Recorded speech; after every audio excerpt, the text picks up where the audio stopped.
از سکه‌های باستانی دوران تا گنجینه‌ها و سیر بانکداری معاصر همه در یک موزه جمع شدن. اگه مایلید این یادگاری‌ها رو ببینید می‌توانید از 2 هفته دیگر سری به موزه بانک ملی در ضلع شمال غربی میدان توپخانه بزنید.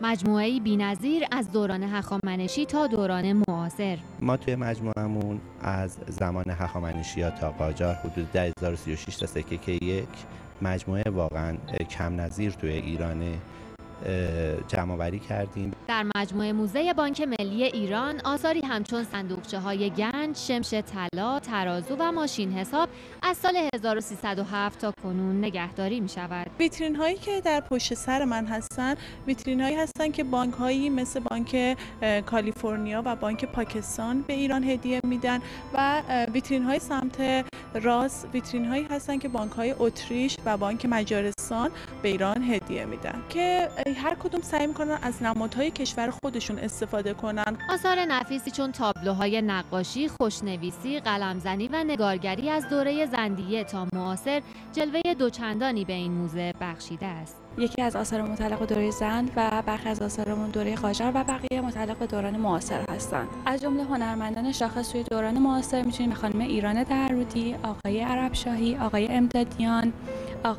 آقا میری و همچنین از نقاشی خط‌های صورت گرفته هنرمندانشون میتونیم به آقای تبریزی، آقای جلیل رسولی و آقای امیرخانی نام ببریم. نقش و نگارهای سنگابه قلمزنی استاد خدادزاده که در 12 پرده داستان زندگی حضرت یوسف را می‌سراید از گنجینه‌های این موزه است. توی این پنل صحنه‌ای که برادرای حضرت یوسف رو دارن داخل چاه میندازن. به گفته مسئولان این مجموعه نفیس تا 2 هفته آینده پذیرای علاقه‌مندان خواهد بود.